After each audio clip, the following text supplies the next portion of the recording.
काफ़ी international actors भी इसमें इन्वॉल्व हो रहे हैं और काफ़ी कॉन्स्पिरेसी थियरीज निकलती है कि यूएस और चाइना का भी काफ़ी इन्फ्लुएंस है मणिपुर पर। तो क्या आप उसमें बता सकते हो किस तरीके का इन्फ्लुएंस है, और है तो क्या हम उसके लिए कुछ कर पा रहे हैं? So, of course, Mayur, international actors multiple levels में ऑपरेट करते हैं। जैसे आपने कहा, काफ़ी कुछ कॉन्स्पिरेसी थियोरीज भी है, बिकॉज आप फॉलो अप क्वेश्चन किसी से पूछो, ज़्यादातर लोगों से पूछो कि यूएस चाइना का अगर हाथ है तो कैसे है, वो इलेबोरेट नहीं कर पाएंगे, बिकॉज ये बहुत कॉम्प्लेक्स एरियाज हैं, कॉम्प्लेक्स सिचुएशंस है, कॉम्प्लेक्स पॉलिटिक्स है। इसमें आपको ऑलमोस्ट, एंड जैसे आप जानते हो म्यांमार में कॉन्फ्लिक्ट चल रहा है, तो इसे ऑलमोस्ट आपको डे टू डे लेवल पे कवर करना पड़ता है। You have to keep reading and seeing what is happening, उससे ही आपको डॉट्स कनेक्ट होते हैं। जैसे आप यूएस के बारे में बोलोगे, आप यूएस का इंटरफियरेंस इन दिस कॉन्फ्लिक्ट आप समझ नहीं पाओगे जब तक आप बांग्लादेश को नहीं समझोगे, आप म्यांमार को नहीं समझोगे, क्योंकि हमारे बॉर्डर्स हैं।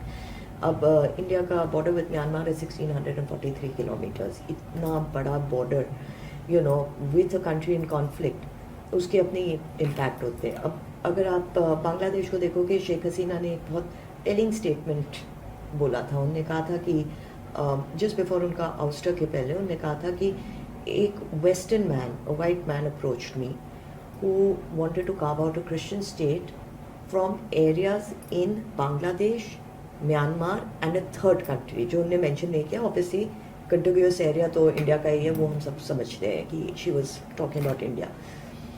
सो the question is, you have to ask why does US have an interest Myanmar में? बिकॉज ऑफ द कॉन्फ्लिक्ट बहुत सारे इंसर्जेंट ग्रुप्स हैं, मिलिटेंट ग्रुप्स हैं। उनको काफ़ी हद तक लेजिटिमाइज करने के लिए एकेडेमिया में या पॉलिटिक्स में लोग एथनिक आर्म्ड ऑर्गेनाइजेशंस बोलते हैं। इनका फाइट है अगेंस्ट द हुंटा। कहते हैं कि डेमोक्रेटिक नहीं है, junta is taken over, junta is the military, they've taken over and we want democracy back. मगर they control अलग अलग areas.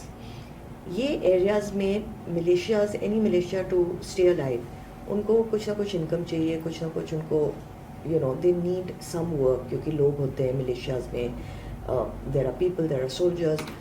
तो काफ़ी हद तक इलीगल माइनिंग हो रही है और ड्रग कल्टिवेशन हो रहा है। जब से अफ़गानिस्तान में तालिबान आया है, तालिबान इन द होप कि हमें इंटरनेशनल एक्टर्स हमें लेजिटिमाइज करें, उनने opium production, Poppy cultivation ban कर दिया था। वो पूरा प्रोडक्शन म्यांमार में शिफ्ट हो गया है। So 90% of the world's opium poppy cultivation happens in Myanmar. 90%। Poppy is not the only thing. Poppy का तो हमने बड़ा सुना है, क्योंकि इवन मणिपुर में हो रहा है। The other thing is synthetic drugs. वहाँ सिंथेटिक ड्रग्स का भी बहुत प्रोडक्शन होता है। आपने सुना होगा, there are these party pills, इनको पार्टी पिल्स कहते हैं, छोटे छोटे पिल्स होते हैं जो पार्टीज, रेव्स ऐसे में डिस्ट्रीब्यूट होते हैं, इनको याबा पिल्स कहते हैं। बांग्लादेश में इसका इतना ज़बरदस्त सेलिंग, ट्रैफिकिंग और यूसेज हो रहा था कि Sheikh Hasina's government enacted a law जिसमें डेथ पेनल्टी मिले to the trafficker of yaba pills also. Yaba pills has caffeine, codeine in it, तो ये आपको 3-3 दिन तक जगा के रख सकता है। तो अ लॉट ऑफ पीपल जो बहुत हाई लेवल या तो प्रेसिंग वर्क कर रहे हैं, काम के लिए भी यूज़ करते हैं, काफ़ी लोग पार्टीज़ के लिए भी यूज़ कर रहे थे। मगर इसका लॉन्ग टर्म इफेक्ट, ऑब्वियसली कोई भी आप सिंथेटिक ड्रग्स लो, लॉन्ग टर्म इफेक्ट बहुत डिबिलिटेटिंग होता है। तो इसकी वजह से बांग्लादेश ने तो ये इनैक्ट किया था। मगर मैं आपको बता दूँ कि म्यांमार में एस्टिमेटेड प्रोडक्शन याबा पिल्स का है 6 बिलियन पिल्स अ ईयर जो प्रोड्यूस हो रहा है।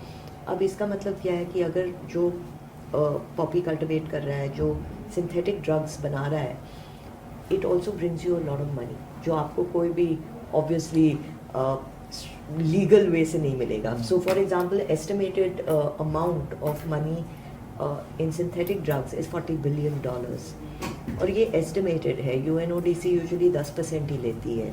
So that means this is only what I am telling you is only 10% of probably what's happening on ground. So इसकी वजह से there is a lot of money. They've also been able to invest in technology. तो जो आपका Poppy cultivation हो रहा है उसका यील्ड 4 टाइम्स हो गया है, और उसका quality has improved by leaps and bounds क्योंकि they are being able to invest back. अब इस सब का ऑब्वियसली इम्पैक्ट आता है इंडिया के ऊपर एंड हमारे जो पोरस बॉर्डर्स हैं। मगर I also mention illegal mining. You have to ask yourself, illegal mining किस चीज़ का माइनिंग है? द माइनिंग आजकल जो हो रहा है critical earth minerals, heavy rare earth minerals का ही बोलते हैं, HREE।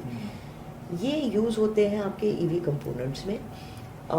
There are also certain elements जो आपके मोबाइल फ़ोन्स एंड लैपटॉप्स को जो लाइट अप करता है, डिस्पोजियम, उसका भी माइनिंग हो रहा है। इस सब का प्रोडक्शन जब माइन करते हैं ऑब्वियसली इलीगल है, मगर कहाँ जा रहा है? 70% of that mining is going, mined elements is going to China for refining.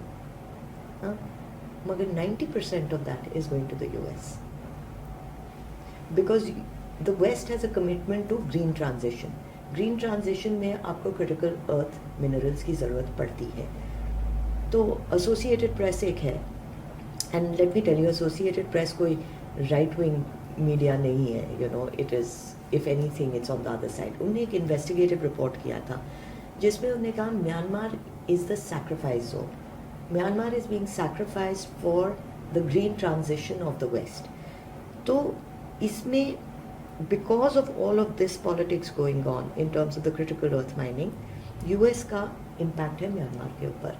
अब आपने अफ्रीका ब्लड डायमंड जो स्टोरी था वो तो सुना ही होगा कि माइनिंग चल रही थी इलीगल डायमंड्स के लिए और फिर बैन हुआ था। वहाँ भी अब लोग अफ्रीका के बारे में भूल गए हैं, because that same story is happening in Myanmar. Illegal mining हो रहा है फॉर वेस्ट का फुलफिलमेंट ना। इससे क्या होता है? इससे पॉलिसीज़ निकलती है। अब जैसे आपने पूछा है कि US कैसे इन्वॉल्व है, तो बिकॉज ऑफ दिस नीड बहुत डूबियस टाइप ऑफ पॉलिसीज़ बनते हैं। फॉर एग्जाम्पल US का पॉलिसी है that we will not buy anything from conflict zones, ये यूरोपियन यूनियन का भी है, मगर उनमें ये नहीं है कि हम सेकंड पार्टी से नहीं खरीदेंगे। अच्छा, तो सेकंड पार्टी कहीं से भी खरीदे, उनको उससे मतलब नहीं है। You know, so understand the politics behind this. So जब हम कहते हैं कि मणिपुर कॉन्फ्लिक्ट में US इन्वॉल्व है, yes there is a Christian state angle, वो बिल्कुल है क्रिश्चियन स्टेट एंगल, क्योंकि ये हमने ग्रेटर डिमांड फॉर नागालैंड में भी सुना था। ये जो नागा इंसर्जेंसी थी, it was the longest running insurgency in India. तो वहाँ भी ये this was a well studied aspect कि द वेस्ट वॉज इन्वॉल्व, क्योंकि इनको क्रिश्चियन स्टेट बनाने का they wanted a Christian base in this area, not just to counter China but to have a base in South Asia, जो उनके पास कभी था नहीं। There was a reverend called reverend Michael Scott, जिसको जवाहरलाल नेहरू ने एग्जाइल भी किया था। He sent him out of the country क्योंकि he was on the side of the insurgents. वो निगोशिएट कर रहे थे मगर he was backing the insurgents, so उनको he had been thrown out. Then there is international aid organisation that was caught bringing in weapons into Nagaland. हाँ, तो उस time पे भी हमको पता है कि there were international agencies involved. अब बांग्लादेश में हुआ है, बांग्लादेश में भी हमको पता है there is huge allegations that the interim government का भी बनने में एक US का हाथ है। अभी हमने recently देखा है, you know, Mohammad Yunus has gone and met the Americans, including Clinton. लोग कहते हैं क्लिंटन ने लॉबी किया था उनके नोबेल प्राइज के लिए। You know, so ऐसे ऐसे करके पीसेस बनते हैं। ऐसे US इन्वॉल्वमेंट होता है कि वो टैसिटली सपोर्ट करता है, ऐसा नहीं कि वो आके मणिपुर में इंसर्जेंट्स को वेपन्स दे रहे हैं या what ever. It's not like that. Weapons के लिए तो जैसे मैंने कहा, अगर इतना ड्रग मनी है म्यांमार में तो वो खुद खरीद सकते हैं और हाई टेक वेपन्स खरीद सकते हैं। अब सेकेंड हैंड मार्केट वेपन्स का भी म्यांमार में है, तो इंसर्जेंट्स या anti national actors can buy from the second hand market also. So अभी जो कैश मिला है उसमें आप देखोगे there are American weapons, there are some Chinese weapons. तो लोग कहते हैं अरे ये चाइना ने दिया, ये अमेरिका ने दिया। You have to understand the whole politics like this. Weapons ऐसे आता है, you know, and there are already militias on ground in Myanmar. तो they have weapons, you know. So US का this is the kind of support that US gives. But China for a long time, पहले Naga insurgency के time में लोग गए थे to the यूनान reason because वहाँ से इनको ट्रेनिंग मिली थी, because China was actively supporting the insurgency. पिछले कई सालों में उनके खुद के बॉर्डर, जो म्यांमार चाइना का बॉर्डर है, उसमें बहुत दिक्कतें चल रही हैं। इतना उनके पास अटेंशन या बैंडविड्थ नहीं है टू कॉन्सेंट्रेट हियर, क्योंकि वो अभी अपने एसेट्स इन म्यांमार बचाने में लगे हैं। उनका एक बड़ा गैस एंड ऑयल पाइपलाइन है जो म्यांमार के थ्रू जाता है।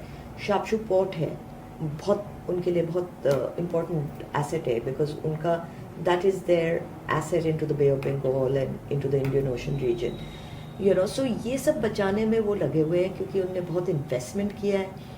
अभी उनने Arakan Army, which is one of the ethnic armed organisations, and junta के साथ एक डील किया है कि 500 उनके कंस्ट्रक्शन वर्कर्स को ये एरियाज़ में रहने दें एंड प्रोटेक्शन मिले, ताकि वो कंस्ट्रक्शन कंटिन्यू कर सकते हैं। सो चाइना का जैसा रोल है is in the fact that, and this is a little complex, so please allow me a minute in this. Northern Myanmar में यू हैव मिलिशिया ग्रुप्स जो चाइनीज़ डिसेंट के हैं, एंड ये लोग indulge करते हैं not just in illegal mining but in cyber crime. दुनिया में जितना साइबर क्राइम अभी आपको दिखाई दे रहा है वो नॉर्दर्न म्यांमार से आ रहा है।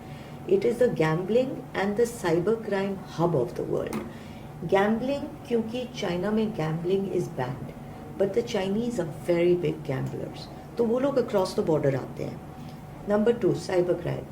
साइबर क्राइम के लिए भी जो low cost technicians and cyber experts ये लोग एम्प्लॉय करते हैं, वो या तो चाइना से आते हैं एंड काफ़ी हद तक इंडिया से भी आते हैं, यू नो, बिकॉज लोगों को पता नहीं है वहाँ क्या चल रहा है, तो वो अंधाधुन जॉब अप्लाई करते हैं और चले जाते हैं। वहाँ जब चले जाते हैं, cyber crime is turning into something called cyber slavery.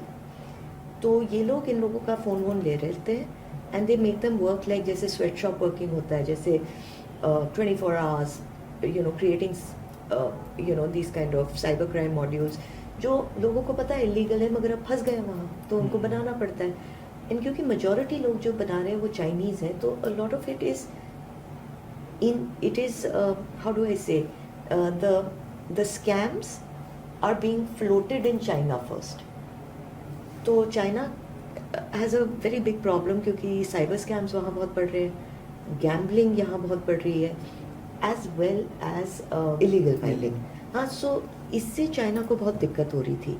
तो what China did is it put the 3 ethnic armed organisations, it funded them, and लोग कहते हैं सब में ना हुंटा का कुछ ना कुछ स्टेक होल्डिंग रहता है, ये जितना भी बिजनेसेस चल रहा है। सो इनने एथनिक आर्म्ड ऑर्गेनाइजेशंस को एक्टिवेट किया against the junta, to teach junta a lesson कि हम कह रहे हैं इन सब चीज़ों को बंद करो, आप नहीं बंद कर रहे हो, तो now we are going to launch an attack on you. These 3 ethnic armed organizations, इनको 3 Brotherhood Alliance बोलते हैं, launched an attack called Operation 1027 based on the date last year, 27th on the 27th October, and they launched this attack against the junta. Junta got on the back foot and इनने बंद कर दी ये cyber crimes units and gambling units, and जो इनके you know mafia leaders थे, इनको hand over कर दिया चाइना को। So this is how China is involve, because ये इनको एक्टिवेट करने के लिए China had to give them money, had to weaponize them and had to create conflict, you know. So that is how China is involve, क्योंकि Myanmar को जितना fuel मिल रहा है, अब जैसे मैंने यूएस का भी बताया, यू नो, वहाँ से भी you know by the way करके पैसे आ रहे हैं, चाइना का भी बताया। So there is secondary support to ethnic armed organisations, militant organisations in Myanmar, and that is how it's affecting us. ऐसा नहीं है कि चाइनीज़ इंसर्जेंट्स या सोल्जर्स हमारे बॉर्डर पे है या यूएस हमारे ऐसा नहीं है। So we have to understand this in a long form way.